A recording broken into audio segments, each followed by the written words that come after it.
Il a été élu. Ouais, tu as été PDG quand même. Pas ensuite. Tu as été PDG ensuite. Ah, il fallait pas que tu rates l'occasion de te faire condamner. Voilà, donc là, c'est des images. Peut-être que, Martine, tu vas sans doute l'évoquer, j'imagine.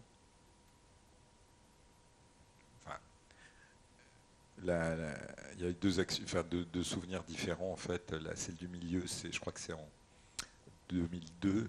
C'est lors de la conclusion de la loi sur la parité. Voilà, avec la ministre Marie-Lise Lebranchu. Et c'était à l'issue d'un travail évidemment de longue haleine pour faire aboutir ce projet de loi. Euh, donc 2002, on était encore sous Lionel Jospin, Premier ministre. Et bon, une loi qui a encore des conséquences essentielles. Et bien sûr, l'engagement de Maman était autour de Elles aussi, cette association qui a bataillé et qui continue à batailler, parce qu'il y a une loi, mais ensuite il faut l'appliquer, il faut que les partis respectent la règle. Il y a toujours la différence entre candidat et éligible et élu. Et je crois que c'est même dans ces dernières notes, pareil, on voyait que c'était un combat de tous les instants. Et les photos sur les côtés, c'est la remise de l'ordre du mérite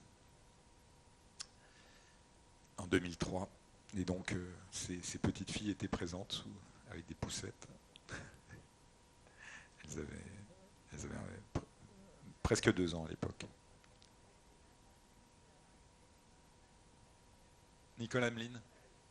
Voilà. Et on était passé sous Chirac, mais le, le, le combat continuait. Et la bonne humeur, apparemment. Et effectivement, je confirme que, en particulier, les plus jeunes, Lo et Rosa, dans leur poussette, avaient égayé l'assistance par leurs chants divers et variés. Voilà. Et sur l'aspect politique, eh bien,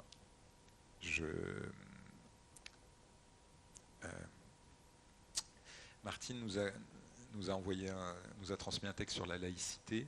Donc, je ne sais pas, c'est Anna ou Canel qui va le lire. Comment ?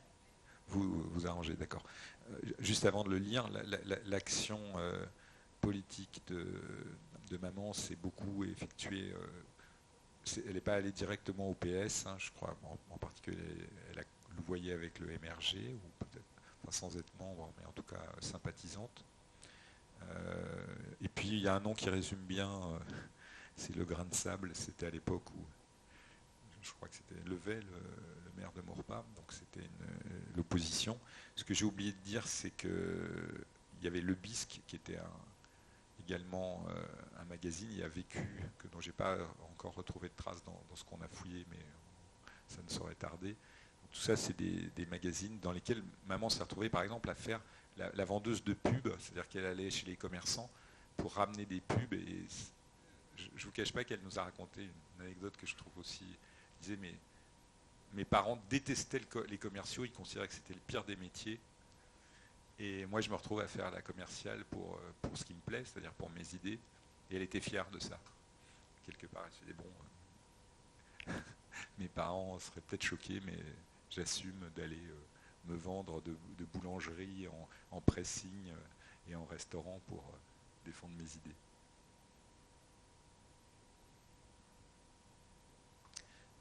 Je vais vous laisser.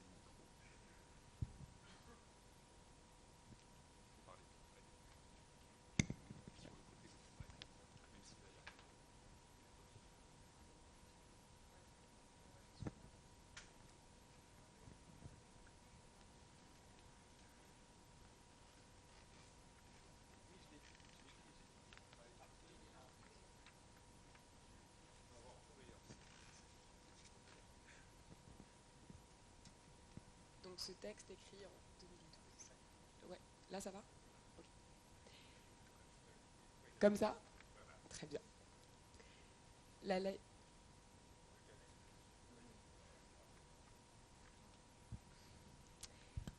La laïcité est une de nos conquêtes, dont nous avons plus que jamais besoin.